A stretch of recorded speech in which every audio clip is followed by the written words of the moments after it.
Hi everyone, it's Agnes. I've got a lovely success story for you, and it's a new relationship success story from Brooke. Goes like this.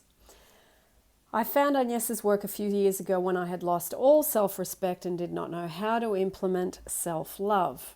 Through consistent meditation and my own will, I brought an ex back. However, he ultimately did not want to marry me, and I could not let go of the third-party situation that had transpired.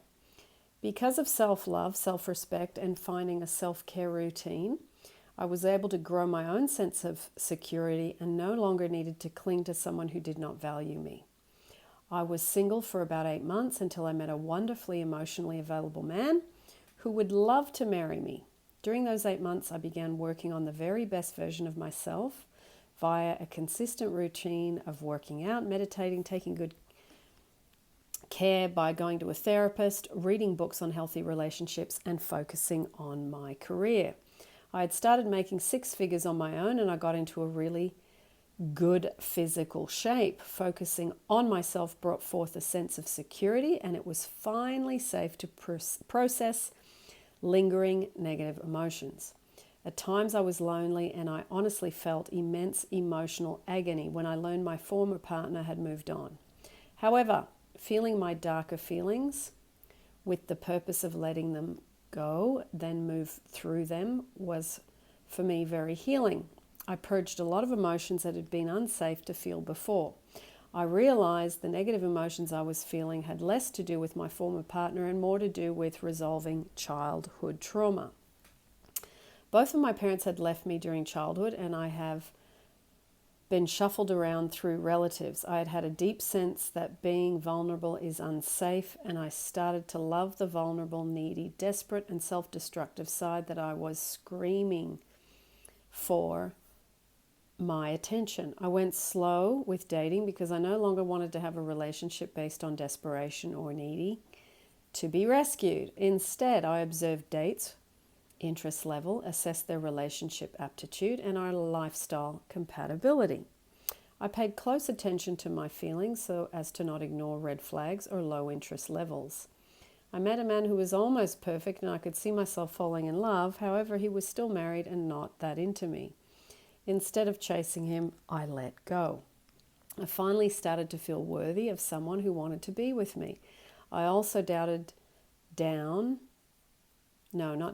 I also doubled down self-love, because if he wasn't that into me, then there were probably parts of me that I was still rejecting.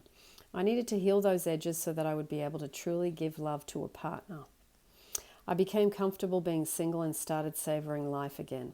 I then connected with a lovely man via a matchmaker and had an amazing first call. Our traditional family values were aligned and a date to meet was set. When I arrived, he had gifts for me and my dog set up at the table. During our conversation, he said he had serious intentions. He called immediately to set the second date and then called again the following day to say he was thinking about me. He had not stopped pursuing me since and can have a deep emotional connection I always craved but did not know how to get. He told me he loved me and said he wanted to marry me. We are heading out on a trip soon to meet his mother, and he asked to meet my family as well. Since I'm so much more comfortable expressing myself without an emotional charge, miscommunications are easily worked out. We are building a lovely foundation based on the self-love and self-respect I fostered within, and finally feel deserving of a partner who is emotionally available. Brooke from the USA.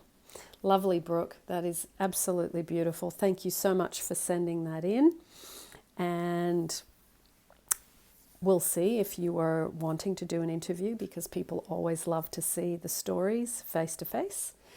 So absolutely wonderful. I will put the brand new relationships and relationship success stories playlist down below for those of you that want to have a bit more of a listen.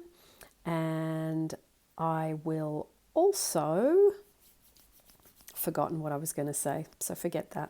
Lots of love, everyone. See you in the next YouTube.